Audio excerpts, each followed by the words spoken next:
கொட்டாச்சி வந்து ஃபோன் பண்ணி கேட்டிருக்காரு சூரி கிட்ட, இந்த மாதிரி ஒரு ஃபர்ஸ்ட் லுக் ரிலீஸ் பண்ணி கூட மச்சான் அப்படின்னு கேட்டிருக்காரு. சூரி வந்து அதுக்கு மறுத்திருக்காரு, கொடுக்கல. அதுக்கப்புறம் மறுபடியும் ஃபோன் பண்ணி பார்த்தீங்கன்னா ஒரு ஆடியோவாவது பேசி அனுப்பு, நான் வந்து அதை வச்சு பப்ளிசிட்டி பண்ணிருக்கேன்னு கேட்டிருக்காரு. அதுக்கு குட்டாச்சும் போட்டு கூட எனக்கு ஹெல்ப் பண்ண மச்சான் அப்படின்னு கேட்டிருக்காரு. ஆனால் சூரி வந்து இது எதுவுமே செய்யலை அப்படின்னும் போது இது வந்து சூரி மேல தவறா அப்படின்னா நிச்சயமா சூரி மேல தவறு தான்.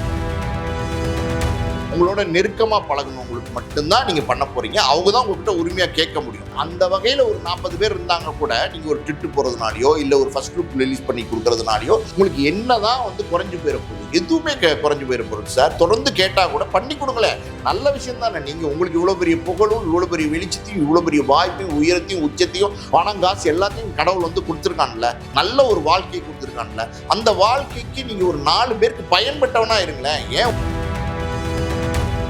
கதைக்கு வந்து என்ன விலை பேசுறியோ அல்ல பாதி சம்பளத்தை எனக்கு வாங்கி கொடுத்துருன்னு கூட கேட்கும். இல்ல நான் வந்து இந்த படத்தை எடுக்க போறேன், நான் வந்து இந்த படத்தை பண்ண போறேன் அப்படின்னு சொன்னா அது வந்து நீ அவரை அந்த வெற்றி வீரனை கூப்பிட்டு இந்த மாதிரி மச்சான் நான் இந்த படத்தை நானே பண்ணலான்னு இருக்கேன், அடுத்து ஒரு படம் பண்ண போறேன், இந்த கதைக்கு ஒரு 50 லட்சம் விலை போட்டுக்கலாம்டா, இந்த ஒரு 25 லட்சம் அப்படின்னு சொல்லி கொடுத்தா அது வந்து அது பிச்சை கிடையாது, அது இனாம் கிடையாது, அது கௌரவமா அந்த ஆளுக்கு போய் சேர வேண்டிய பணம். அதை வந்து சூரி கொடுக்கலாமே. ஒரு என்ஓசி கொடுத்து இன்னொருத்தருடைய வாழ்க்கையை வந்து குத்துவலுக்கு ஏற்றி தொடங்கி வைக்கலாமே. மீடியா சர்க்கிள் நேயர்களுக்கு வணக்கம். இன்றைக்கு நம்ம நேர்களுக்காக ஆஸ்கர் மூவிஸ் தயாரிப்பாளர் பாலாஜி பிரபு அவர் நம்மோடு இருக்கிறார். அவரோடு பேசலாம். சார் வணக்கம். வணக்கம். நடிகர் சூரி காமெடினா இருந்து தமிழ் சினிமாவோட ஒரு முன்னணி நடிகராக இப்போ மாறிட்டாரு. நிறைய படங்கள் தொடர்ச்சியாக நடிச்சிட்டு இருக்காரு. இந்த சூழல்ல சமீபத்தில் பூ காய் கனி அப்படிங்கிற ஒரு படத்துல கொட்டாச்சி காமெடி ஆக்டர் அவரும் சூரியோட பல படங்கள் நடிச்சிருக்காரு. அவருடைய மகள் வந்து ஹீரோயினா அறிமுகமாகறாங்க. அந்த படத்துக்கு வந்து நீங்க பப்ளிசிட்டிக்கு வந்து உதவுங்க, நீங்க வந்து ஃபர்ஸ்ட் லுக் ரிலீஸ் பண்ணி கொடுங்க அப்படின்னு நிறைய கேட்டதாகவும், ஆனால் வந்து அதுக்கு மறுத்துட்டாரு. எனக்கு கிட்டத்தட்ட 20-25 வருஷமா பழக்கம், ஒன்னா தங்கி இருந்தோம், ஒன்னா வந்து பெயிண்ட் எல்லாம் பார்த்துருக்கோம். அந்த இயக்குனரும் பார்த்தீங்கன்னா சூரியோட நண்பர் தான். 2 பேரும் கேட்டு மறுத்துதான் ஒரு சர்ச்சையா இருக்குது.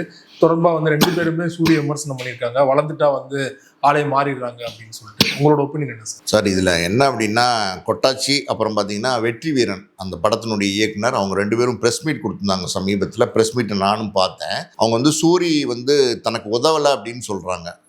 அது ஒரு பக்கம். இன்னொரு பக்கம் பார்த்தீங்கன்னா சூரி வந்து கஷ்டப்பட்டு முன்னுக்கு வரல, பெரிய அதெல்லாம் கிடையாது, நாங்கள் தான் வந்து ஒரு காலத்தில் வந்து சூரிக்கு பெருசாக சப்போர்ட் பண்ணோம் அப்படின்னு சொல்கிறாங்க. 2 பேருக்குள்ளே வந்து ஒரு நல்ல ஃப்ரெண்ட்ஷிப் இருந்திருக்கும். அதாவது கொட்டாச்சி, சூரி, அப்புறம் வெற்றி வீரன் இயக்குனர், அப்புறம் பார்த்தீங்கன்னா வேற சில நண்பர்கள் எல்லாமே கிட்டத்தட்ட ஒரு 20 பேர் வந்து சூரிக்கு நெருங்கிய நண்பர்களாக இருந்திருக்காங்க. பொதுவாக பார்த்தீங்கன்னா சினிமாவில் வாய்ப்பு தேடி வரும்போது, அதுவும் பார்த்தீங்கன்னா அந்த நடிக்க வரவங்க, டைரக்டர் ஆகணும்னு வரவங்க, இப்படி வந்து சினிமாவில் ஏதாவது ஒரு பெரிய ஆளாக வரணும்னு நினச்சி வரவங்க எல்லாருமே பார்த்தீங்கன்னா நம்ம ஏவிஎம் ஸ்டுடியோ இருக்கு இல்லையா, அந்த ஏவிஎம் ஸ்டுடியோக்கு எய்த்தாப்பில் ஒரு சந்து இருக்குது. அந்த சந்தில் பார்த்தீங்கன்னா சின்ன சின்ன மேன்ஷனாக இருக்கும். 10க்கு 10 ரூம் கூட இருக்காது, அதோட சின்ன சைஸில் இருக்கும். அதில் வந்து ஒரு 4 பேர் தங்கியிருப்பான், 7 பேர் தங்கியிருப்பான், 10 பேர் தங்கியிருப்பான். இப்படி ஒரு காலம் இருக்கும். அந்த காலத்தில் பார்த்தீங்கன்னா யாருக்காவது ஒருத்தனுக்கு வந்து வேலை கிடைச்சிருக்கும், ஏதோ ஒரு சின்ன கேரக்டர் கிடைச்சிருக்கும். அந்த 10 பேரில் ஒருத்தனுக்கு அவன் வந்து பார்த்தீங்கன்னா ஒரு 200 கொண்டுட்டு வருவான். அந்த 200 வச்சு பார்த்தீங்கன்னா அன்னைக்கு அந்த 10 பேரும் சாப்பிடுவாங்க, டீ குடிப்பாங்க. ஒரு தம்மும் வாங்கி 4 பேர் அடிப்பாங்க, ஒரு டீயை வாங்கி 2 பேர் குடிப்பாங்க. ஒரே பாயில் படுத்து உருண்டு பிறண்டு விளையாண்டுருப்பாங்க. ஒரு சட்டை இவன் சட்டையை அவன் போட்டு போயிருப்பான், அவன் பேண்ட்டை இவன் போட்டு போயிருப்பான். இப்படிலாம் ஒரு வாழ்க்கை இருந்திருக்கும் சார். அதில் இல்லாமல் இருந்திருக்காது. அந்த காலகட்டம், கஷ்டப்படுற காலகட்டத்தில் ஒருத்தருக்கு ஒருத்தர் தோள் கொடுத்து உதவி இருப்பாங்க, ஒருத்தருக்கு ஒருத்தர் அன்பை பரிமாறி இருப்பாங்க, கஷ்ட நஷ்டங்களை பரிமாறி இருப்பாங்க, எல்லாமே இருந்திருக்கும். அப்படிதான் வந்து இந்த கொட்டாச்சி, இந்த வெற்றி வீரன், சூரி எல்லாம் ஒரு காலத்தில் நண்பர்களாக இருந்திருக்காங்க. வாய்ப்பு தேடின காலத்தில் சூரியை பொறுத்த வரைக்கும் பார்த்தீங்கன்னா ரொம்ப கஷ்டப்பட்டு முன்னுக்கு வந்திருக்காரு. இந்த சூரிக்கு இன்னைக்கு வந்து சினிமா துறையில் வந்து அவருக்கு கிடைச்சிருக்க இந்த உயரம்ங்கிறது வந்து பார்த்தீங்கன்னா சூரி வந்து கஷ்டப்பட்டு அவர் உழைப்பால் முன்னுக்கு வந்து ஒரு மனிதர். சூரியன் நம்ம எந்த குறையுமே இந்த விஷயத்தில் சொல்ல முடியாது. ஆரம்பத்தில் நீங்கள் நிறைய படங்களில் சூரியை பார்த்துருக்கலாம். சின்ன சின்ன கேரக்டரே கிடையாது, அது ஒரு டயலாக் கூட இருக்காது. அவர் வந்து முன்னாடி நிற்பார், குரூப்ல முன்னாடி நிற்பார். அந்த மாதிரி பல படங்கள் வந்து சூரி படத்துல எல்லாம் வருவார். ஆமா, பல படங்கள், ஒரு 1-2 படங்கள்ல பல படங்கள்ல சூரி வந்து சும்மாவே ஒண்ணுமே இல்லாம டம்மியா வந்து நின்றுருக்காரு. அது இல்லாம பாத்தீங்கன்னா சினிமா வாய்ப்பு அவர் நடிக்கணும்னு தான் வந்தாரு.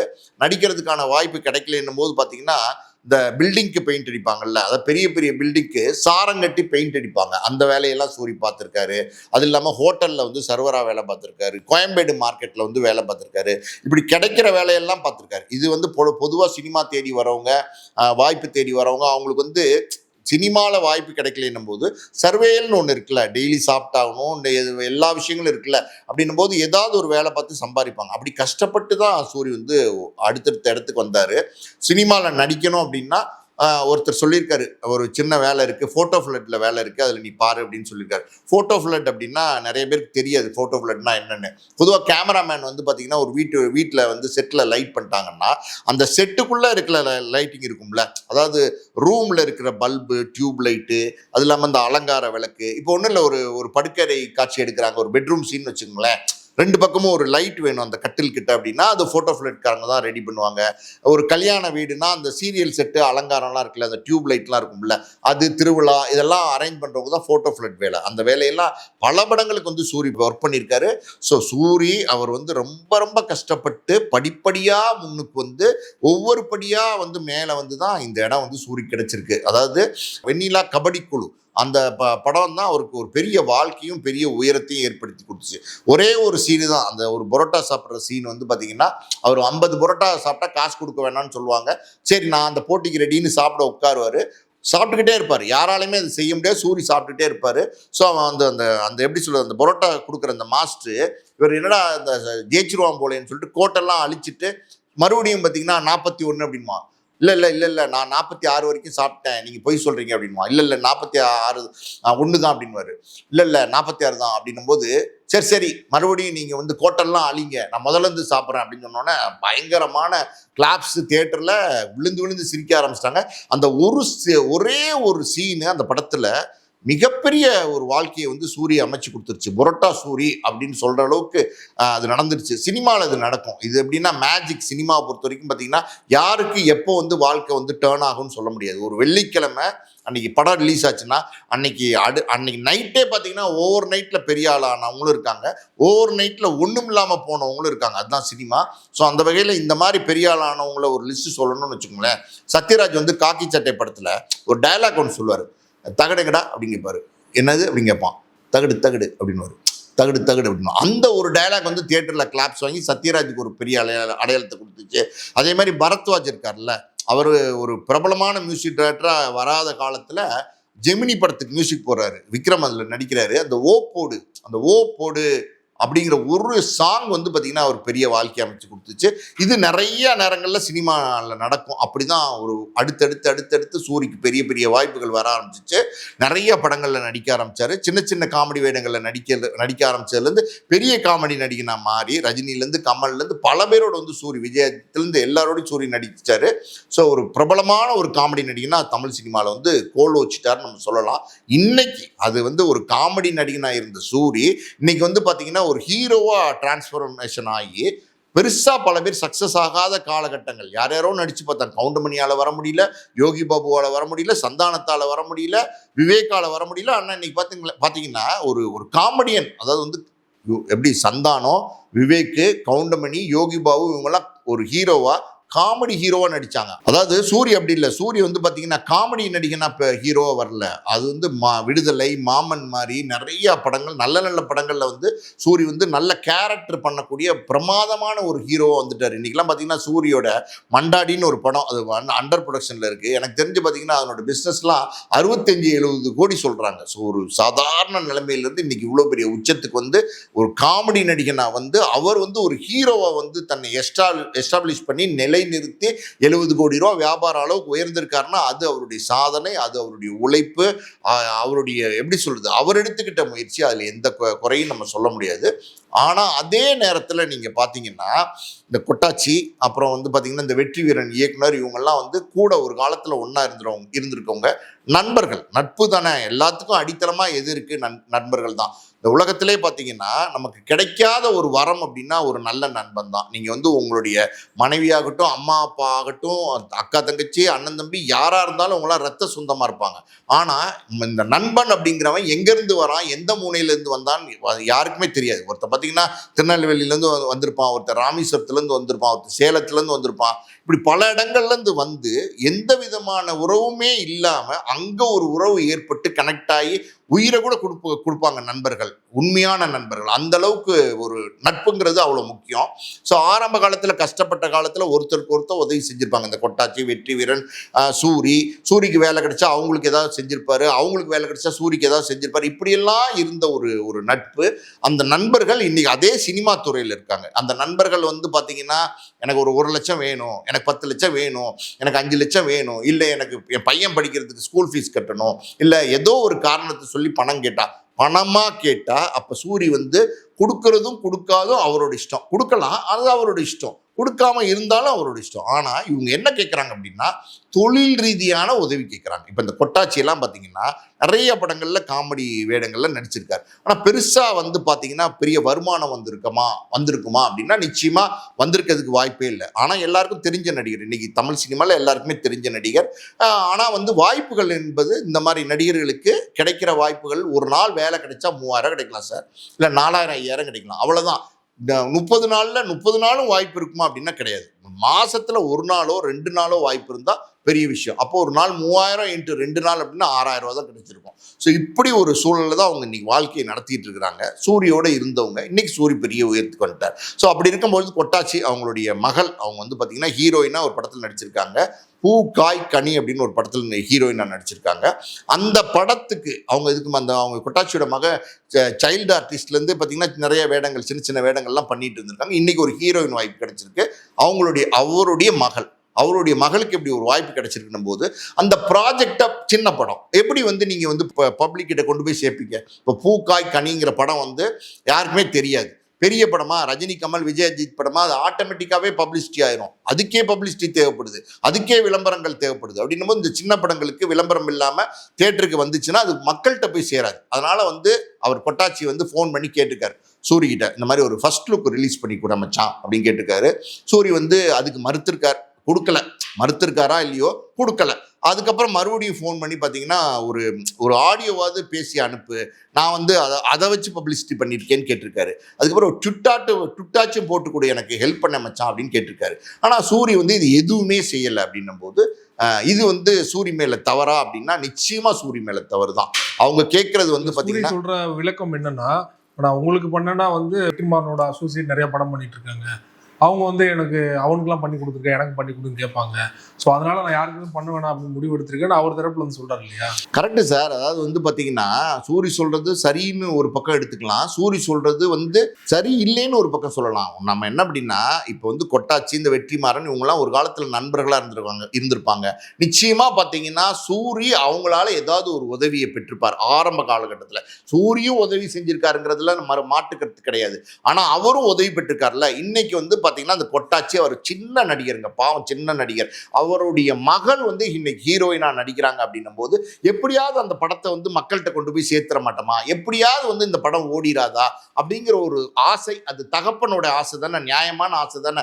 அப்போ ஒரு நண்பன்ட்ட தானே இந்த மாதிரியான உதவி கேட்க முடியும். நீங்க காசு பணம் கேட்டா கொடுக்க வேணாம் சார், நீங்க வந்து 1 லட்சம் கொடு, 50,000 கொடுன்னு கேட்டா நீங்க கொடுக்க வேணாம், அது உங்களுடைய முடிவா இருக்கலாம். ஆனா இந்த மாதிரி நான் என்ன கேட்கிறேன், இந்த ட்வீட் போடுறதுனால என்ன வந்துடும், ஒரு ஃபர்ஸ்ட் லுக் ரிலீஸ் பண்றதுனால என்ன வந்துடும்? சரி, உங்களுக்கு வந்து ஒரு சினிமாவில் வந்து ஒரு 20 பேர் தெரிஞ்சவங்களா இருப்பாங்க, அது அதிகமாக 20 பேர் 40 பேர் இருக்கட்டுமே, எல்லாரும் ஒரே நேரத்தில் ப்ராஜெக்ட் பண்ண போறாங்களா? அப்படியே பண்ணா கூட அவங்க சின்ன சின்ன உதவிகள், இந்த மாதிரி தொழில் ரீதியான உதவி, இது எப்படின்னா இது பணம் காசு கேட்கல, தொழில் ரீதியான உதவி, தன்மானத்தோட கேட்கிற உதவி, அதை நீங்க செஞ்சு கொடுங்க. அந்த 40 பேருக்கு செஞ்சாதான் என்ன ஆயிருப்போகுது? 40 பேருக்கு நீங்க ட்விட் போடுறீங்க, கேட்குறாங்க. நெருங்கிய நண்பர்களுக்கு, உங்களோட நெருக்கமா பழகுனவங்களுக்கு மட்டும்தான் நீங்க பண்ண போறீங்க. அவங்க தான் உங்ககிட்ட உரிமையா கேட்க முடியும். அந்த வகையில ஒரு 40 பேர் இருந்தாங்க கூட நீங்க ஒரு ட்விட் போறதுனாலயோ இல்ல ஒரு ஃபர்ஸ்ட் லுக் ரிலீஸ் பண்ணி கொடுக்கறதுனாலயோ உங்களுக்கு என்னதான் வந்து குறைஞ்சு போயிட போகுது? எதுவுமே குறைஞ்சு போயிட போகுது சார். தொடர்ந்து கேட்டா கூட பண்ணி கொடுக்கல, நல்ல விஷயம் தானே. நீங்க உங்களுக்கு இவ்வளவு பெரிய புகழும், இவ்வளவு பெரிய வெளிச்சத்தையும், இவ்வளவு பெரிய வாய்ப்பையும், உயரத்தையும், உச்சத்தையும், பணம் காசு எல்லாத்தையும் கடவுள் வந்து கொடுத்துருக்கான்ல, நல்ல ஒரு வாழ்க்கையை கொடுத்துருக்கான்ல. அந்த வாழ்க்கைக்கு நீங்க ஒரு 4 பேருக்கு பயன்பட்டவனா இருங்களேன். ஏன் ஒரு மரமே நிழல் தருது, பழங்கள் தருது. அப்படி இருக்கும் போது பாத்தீங்கன்னா நீங்க ஒரு மனிதன், பழைய விஷயங்களை நினைச்சு நீங்க உதவி செய்யணும்ல. நீங்க இது சொல்றீங்கல்ல, நான் சொல்றேன் கேளுங்க. அதாவது வந்து உதாரணங்கள் சொல்றேன். விஜய் சேதுபதி எல்லாம் பாத்தீங்கன்னா இன்னைக்கு வரைக்கும் எத்தனை பேருக்கு ஃபர்ஸ்ட் லுக் ரிலீஸ் பண்ணி கொடுக்குறாரு, எத்தனை பேருக்கு ட்வீட் போட்டு கொடுக்குறாரு, எத்தனை பேருடைய ஆடியோ ஃபங்க்ஷன்ல ரிலீஸ் பண்ணி கொடுக்குறாரு. சொல்றாரு விஜய் சேதுபதி பண்றாரு, உங்களுக்கு என்ன பண்றது? ஆமா, சொல்றது சரிதான் சார். விஜய் சேதுபதி பண்றாரா இல்லையா? எத்தனை பேருக்கு பண்றாரு. நீங்க வரிசையா பாருங்க, விஜய் சேதுபதி நண்பர்களுக்கு என்னென்னமோ வாய்ப்பு கொடுக்குறாரு. ஏன் யோகி படம் பாபு பண்ணி லாஸே இருக்காரு விஜய் சேதுபதி நண்பர்கள். நான் படம் பண்ணி லாஸே இருக்காரு. யோகி பாபு எடுத்துங்க, அவருடைய நண்பர் கூடவே இருந்த ரூம்மேட் ஒருத்தருக்கு தான் மகாபிரபுங்கிற படத்தினுடைய இயக்குற வாய்ப்பு அவர் கொடுத்தார். அந்த டைரக்டர் பேர் எனக்கு தெரியல, இயக்குற வாய்ப்பு அவர் கொடுத்தார். இன்னைக்கும் யோகி பாபு எனக்கு சினிமா துறை இருக்கிறதுனால நல்லா தெரியும். பல பேருக்கு அவர் கூட இருந்த ஆரம்பகால நண்பர்களுக்கு ஏதோ ஒரு வகையில வந்து பயன்பட்டுக்கிட்டு தான் இருக்கார். ஒரு தென்னையை நம்ம வந்து வைக்கும் போது அது நாளைக்கு வளர்ந்து நமக்கு இளநீ கொடுக்குங்கிற ஒரு நம்பிக்கை தான். அந்த நம்பிக்கையை தான் நம்ம வந்து அதை வந்து பயிரிட்டு அது தண்ணி ஊற்றி வளர்க்குறோம். அந்த ஒரு அடிப்படையான ஒரு உதவி தான் சார் இது. ரஜினிகாந்தே எடுத்துக்கங்களேன், நீங்க வந்து நட்ராஜன் ஒருத்தர் இருப்பார், ரஜினிகாந்துடைய நெருங்கிய நண்பர். அவர் வந்து ஆரம்ப காலத்துல இருந்து ரஜினியோட ஃபிலிம் இன்ஸ்டியூட்ல படிச்சவர். அவருக்கு தொடர்ந்து பார்த்தீங்கன்னா ரஜினிகாந்த் வந்து வாய்ப்பு வாங்கி கொடுத்துட்டே இருந்தார் ஆரம்ப காலத்துல. ஏன் பைரவி படத்தினுடைய இயக்குனர் எங்க அப்பா, அந்த படம் ரஜினிகாந்த் ஹீரோவா நடிச்சாரு. அந்த படத்துல ஒரு கேரக்டர் இருந்தது, அதை வந்து எங்க அப்பாட்ட சொல்றாரு ரஜினி ஆரம்பத்துல, சார் இந்த கேரக்டர் அவர் கொடுக்கலாமா, நட்ராஜ் கொடுக்கலாமா, கொஞ்சம் உதவியா இருக்கும்னு சொல்லி அந்த கேரக்டர் கொடுத்தாங்க, நட்ராஜ் கொடுத்தாங்க. அந்த படத்துல அவர் நடிச்சாரு. அவருக்கு அதுல ஒரு சின்ன சம்பளம் கொடுத்துருப்பாங்க. அன்னைக்கு அவருக்கு வந்து கிடைக்கிற அந்த காசு வந்து அவர் வீட்டுக்கு சோறு போட்டிருக்க முடியும், ஒரு குடும்பத்தை பார்த்துருக்க முடியும். சின்ன சின்ன உதவி தானே சார். அதுக்கப்புறம் அதே ரஜினிகாந்த் பீக்ல வந்துட்டார் ஒரு பீரியடுக்கு அப்புறம். அந்த நேரத்துல இந்த நட்ராஜுக்காண்டி, நண்பனுக்காண்டி அன்புள்ள ரஜினிகாந்த்னு ஒரு படத்துல வந்து கெஸ்ட் ரோலா நடிச்சு கொடுக்குறாரு. 7 நாளோ என்னமோ நடிச்சு கொடுக்குறாரு. அது ரஜினி படமா மாறிடுச்சு. அதுக்கப்புறம் அது பேபி மீனா நடிச்ச ஒரு ஸ்கூல்லே நடக்கிற ஒரு கதை. அதுல ரஜினி வராரு, ஒரு கெஸ்டா வராரு அப்படின்னும் போது அது ரஜினி படமா மாறி அந்த வியாபாரம் பெருசாச்சு. அவருக்கு பெரிய சம்பளம் கிடைச்சிச்சு, அவருக்கு பெரிய பேர் கிடைச்சிச்சு. யார்? அந்த நட்ராஜுக்காண்டி பண்ணி கொடுத்தாரு. அதுக்கப்புறமும் மறுபடியும் பார்த்தீங்கன்னா வள்ளின்னு ஒரு படத்தை வந்து சொந்தமா தயாரிக்கிறாரு. அவரை வந்து டைரக்டரா போட்டு வந்து அந்த படத்தை பண்ண சொல்றாரு. இப்படி ரஜினிகாந்த் வந்து பார்த்தீங்கன்னா கண்டக்டரா இருந்த காலத்துல ஒன்னா பீடி குடிச்சவங்க, ஒன்னா டீ குடிச்சவங்க, ஒன்னா காசு இல்லாம பட்டியும் பசியுமா வந்து சாப்பிட்டு இருந்த காலத்துல ராஜ் பகதூர் அப்படிங்கிற அந்த நண்பரை இன்னைக்கும் நீங்க பாருங்க. ரஜினிகாந்துடைய மனசையும் ரஜினிகாந்துடைய எண்ணத்தையும் பாருங்க. ஒரு நண்பனுக்கு எப்படி உதவி செய்யறாரு பாருங்க. ரஜினிகாந்தை விடையாங்க எல்லாரும் பெரிய ஆளு. தமிழ் சினிமாவில் அவ்வளோ பெரிய சூப்பர் ஸ்டாரா இருக்கிறாரு. அவருடைய ஏதாவது ஒரு பெரிய விழா, அதாவது அவார்டு வாங்குற ஃபங்க்ஷனா இருந்தா கூட அங்க வந்து பாத்தீங்கன்னா அவங்க அண்ணன், அதுக்கப்புறம் ரஜினிகாந்துடைய மனைவி, அவங்க குடும்பத்தார், அதுக்கப்புறம் அந்த ராஜ் பகதூர் ஒரே வரிசையில வரிசையில உட்கார வச்சு மரியாதை கொடுக்குறாரு, அந்த அன்பை காட்டுறாரு. அதுதான் அந்த பண்பு வேணும். நீங்க ஒருத்தருக்கு ஒருத்தர் உதவி செய்யாம என்ன பண்ண போறீங்க? நீங்க இல்லாம நான் இல்லை, அது தெரியுமா உங்களுக்கு? ஒருத்தன் வந்து சொசைட்டியில தனிச்சு யாராலையுமே வாழ முடியாது. உங்களோட உதவி, என்னோட உதவி, எல்லாருக்கும் என்னோட உதவி யாருக்காவது தேவைப்படும். யாரோ எனக்கு உதவி பண்ணியிருப்பாங்க, அப்ப நான் யாருக்காவது பதிலுக்கு உதவி செய்யணும். இதுதான் வந்து இயல்பு. அந்த வகையில பாத்தீங்கன்னா சந்தானம், லொல்லு சபா மாறன்ல இருந்து லொல்லு சபா சுவாமிநாதன்ல இருந்து பல பேருக்கு வந்து பாத்தீங்கன்னா சந்தானம் வந்து தொடர்ந்து வாய்ப்பு வாங்கி கொடுத்துட்டு இருக்கிறாரு. இன்னொரு பக்கம் பாத்தீங்கன்னா வடிவேலுக்கு இந்த குணம் இருந்தது. வடிவேலு மேல நிறைய விமர்சனங்கள் இருந்தா கூட வடிவேலு வந்து எப்படின்னா, அவர் வந்து ஒரு 20 பேர் வச்சிருந்தார். அந்த 20 பேருக்கு செஞ்சுக்கிட்டே இருந்தார். அவர் 20 வருஷமா பாப்புலர் இருந்தார். அந்த 20 பேர் அவரை வச்சு வாழ்ந்தாங்க. யார்? போண்டாமணி, இந்த முத்துக்காலை, இப்படி பல பேர் வந்து இருந்தாங்க. ஸோ அந்த வகையில் ஒரு சீன் பேப்பர் டைரக்டர் கொண்டு போய் கொடுக்குற, அசிஸ்டன்ட் டைரக்டர் கொண்டு போய் கொடுப்பாரு வடிவேலுக்கிட்ட. அப்படியே பார்ப்பாரு அந்த சீன்ல ஒரு காமெடி காட்சி. அது வடிவேலு ஒரு கூட 4 பேர் இருக்கிற மாதிரி இருக்கும். வடிவேலு என்ன பண்ணுவாரு, அசிஸ்டன்ட் டைரக்டர் கூப்பிட்டு, அவனை கூப்பிடு, இவனை கூப்பிடு, அவனை கூப்பிடுன்னு இந்த 20 பேரையும் கூப்பிட்டுருவார். 20 பேரையும் அந்த இடத்துல வச்சிருப்பாரு. அந்த டைரக்டர் வந்து, சார் என்ன சார் எல்லாரையும் வர சொல்லிட்டீங்க, பட்ஜெட் தாங்கா சார் அப்படின்னா சொல்லுவார். இப்படியே சொல்லுவார். என்ன சொல்லுவாருன்னா, சார் என்ன 3000 கொடுத்துட போறீங்களா? 20 பேருக்கு 3000 என்ன ஆக போகுது? எவ்வளோ பெரிய பட்ஜெட்ல படம் எடுக்கிறீங்க, ஹீரோக்கு போய் கோடிகளில் பணத்தை அள்ளி கொடுக்குறீங்க. ஒரு சின்ன நடிகர்கள் சார், இன்னைக்கு நம்ம கூட இருந்து சப்போர்ட் பண்ணாதானே சார் அவங்க வீட்டில் உழை பொங்க முடியும், கொடுங்க சார் அப்படின்னு சொல்லி வந்து கூட நிற்க வைப்பாரு. 20 பேருக்கும் வேலை இருக்குமா அப்படின்னா வேலை இருக்காது. ஆனால் சும்மா பார்த்தீங்கன்னா அவங்க பேசணும், அண்ணன் சூப்பர்ண்ணே அப்படி இப்படிலாம் அந்த நகசு வேலையெல்லாம் பண்ணி ஆளுக்கு ஒன்று சொல்லி கொடுத்து வேலை வாங்கி கொடுத்து அவங்க சோறு போடுவார். கவுண்டமணி செய்வார் சார். நாடகத்திலேருந்து வந்த ஒரு கவுண்டமணி. அந்த நாடகத்தில் ஆரம்ப காலத்தில் நாடகத்தில் நடித்தவங்களுக்கெல்லாம் பார்த்தீங்கன்னா, அந்த பசி நாராயணன் கூப்பிடியா, இந்த வெள்ளை சுப்பையா கூப்பிடியா, இந்த கருப்பு சுப்பையா கூப்பிடியா, சரி அவனை கூப்பிடியா, இவனை கூப்பிடியா, இதை பண்ணியா அதை பண்ணியான்னு கவுண்டமணி சொல்லுவார். இந்த குணங்கள் எல்லாருக்குமே இருந்திருக்கு. ஸோ இது வந்து தவறே கிடையாது. இதுல என்ன தவறு இருக்குன்னு நினைக்கிறீங்க? இன்னொரு பக்கம் அந்த வெற்றி வீரன்கிற இயக்குனர் அவர் ஒரு குற்றச்சாட்டு சொல்றாரு. என்ன சொல்றாருன்னா, நானும் சூரியும் ஆரம்ப காலத்துல ஒன்னா இருந்த காலத்துல ஒரு கதை பண்ணோம். அந்த கதையை இன்னைக்கு ஒரு தயாரிப்பாளர்கிட்ட போய் நான் சொன்னேன், சூப்பரா இருக்குங்க, நம்ம படம் பண்ணலாமே அப்படின்னும் போது, இது சூரியன் நானும் சேர்ந்து பண்ண கதைன்னு சொல்லும் போது, சரி சூரியகிட்ட ஒரு NOC வாங்கிட்டு வந்துருங்க அப்படின்னு சொல்லியிருக்காரு. இந்த NOCயை கேட்டு நடையா நடந்திருக்காரு சார். சூரி வீட்டுக்கு ஃபோனா பண்ணியிருக்காரு. ஒரு கூட இருந்த நண்பர்கள் ஒரு 50 பேர்கிட்ட சொல்லி எப்படியாவது என்ஓசி வாங்கி கொடுங்கன்னு கேட்டுக்காரு. இந்த என்ஓசி சூரி கொடுக்கலாமா கூடாதா? சூரி இன்னைக்கு எத்தனை கோடி சம்பளம் வாங்குறாரோ அது நமக்கு தெரியாது. ஆனா இவ்வளோ பெரிய உயரமும் வாழ்க்கையும் கிடைச்சு போச்சு. இன்னைக்கு வந்து பாத்தீங்கன்னா சூரிய நான் தப்பா சொல்லலை, சூரி பழச மறந்துட்டாருன்னு சொல்லலை. சூரியோடைய சில வீடியோலாம் நான் பார்த்துருக்கேன். அதாவது அவர் இன்னைக்கு 3 கோடி ரூபாய்க்கு கார் வாங்குறாரு, கிட்டத்தட்ட பெரிய பங்களாவில் இருக்காரு, வேற ஒரு மாதிரியான வாழ்க்கை வாழ்றாரு. அந்த காரில் போகும்போது அவர் குடும்பத்தார்கிட்ட சொல்லுவாராம், இந்த இந்த இந்த கட்டடத்துக்கு நான் வெள்ளையடிச்ச சாரம் கட்டி, இந்த ஹோட்டலில் நான் வந்து சர்வராக இருந்திருக்கேன் அப்படின்னு சொல்லுவாராம். அவர் குடும்பத்தில் அவங்க அண்ணன் தம்பிங்களுக்கு நிறையா உதவி செஞ்சிருக்காரு சூரி. மதுரையில எல்லாம் ஹோட்டல்லாம் வச்சு கொடுத்துருக்காரு. அதில் குடும்பத்துக்கு செஞ்ச உதவி நல்லது தான். ஆனால் வந்து சூரி இந்த விஷயத்தில் இந்த என்ஓசி கொடுக்கலாமா கூடாதா? ஏன் கொடுக்க மறுக்கிறார்? அப்போ இது வந்து ஒருத்தர் வந்து அந்த கதையினால் அவர் வாழ்வாரா இல்லையா? நீங்கள் வந்து ஒரு என்ஓசி கொடுத்தா அவர் வாழ்வாரா இல்லையா? என்ஓசி கொடுக்கும்போது நீங்கள் சொல்லலாம், எப்பா நீ அந்த கதைக்கு வந்து என்ன விலை பேசுறியோ அதில் பாதி சம்பளத்தை எனக்கு வாங்கி கொடுத்துருன்னு கூட கேட்கலாம். இல்லை நான் வந்து இந்த படத்தை எடுக்க போகிறேன், நான் வந்து இந்த படத்தை பண்ண போகிறேன் அப்படின்னு சொன்னால் அது வந்து நீங்கள் அவரை அந்த வெற்றி வீரனை கூப்பிட்டு இந்த மாதிரி மச்சான் நான் இந்த படத்தை நானே பண்ணலான் இருக்கேன், அடுத்து ஒரு படம் பண்ண போகிறேன், இந்த கதைக்கு ஒரு 50 லட்சம் விலை போட்டுக்கலாம்டா, இந்த ஒரு 25 லட்சம் அப்படின்னு சொல்லி கொடுத்தா அது வந்து அது பிச்சை கிடையாது, அது இனாம் கிடையாது, அது கௌரவமாக அந்த ஆளுக்கு போய் சேர வேண்டிய பணம். அதை வந்து சூரி கொடுக்கலாமே. ஒரு என்ஓசி கொடுத்து இன்னொருத்தனுடைய வாழ்க்கையை வந்து குத்துவிளக்கு ஏற்றி தொடங்கி வைக்கலாமே.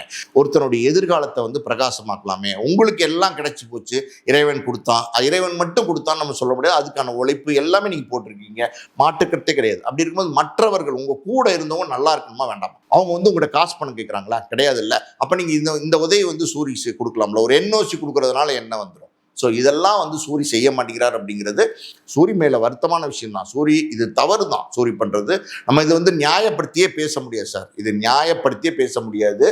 அதே நேரத்தில் வந்து பார்த்தீங்கன்னா சூரி வந்து அந்த வெற்றி வீரன்றவர் சொல்லியிருக்காரு, சூரி வந்து சாரம் கட்டி வெள்ளையடிச்சுங்கிறான், 2 நாள் தான் வெள்ளையடிச்சான், என்ன பெரிய கஷ்டப்பட்டான் அப்படிலாம் இன்னைக்கு விமர்சனங்கள் சொல்லியிருக்காரு ப்ரெஸ் முன்னாடி.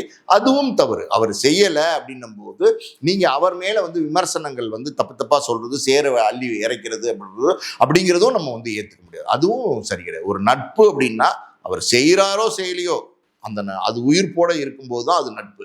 அவர் செய்யலைங்கிறதுனால நீங்கள் அவர் மேலே சேரவாரி இறைச்சிங்கன்னா அதுவும் தப்பு. அதையும் வந்து வெற்றி வீரன் சரி பண்ணிக்கணும். கொட்டாச்சி கூட ஏதோ ஒரு 2 விஷயம் சொல்லிட்டாரு போல.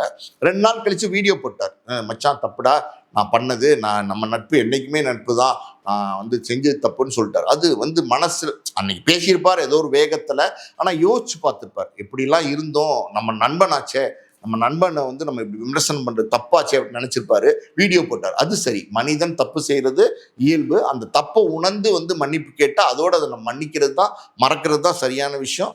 மொத்தத்தில் வந்து பார்த்தீங்கன்னா சின்ன சின்ன உதவிகளை வந்து சூரி செஞ்சு கொடுக்கலாமா அப்படின்னா தாராளமாக செஞ்சு கொடுக்கணும். தாராளமாக செஞ்சு கொடுக்கறது தான் நியாயமாக இருக்கும்.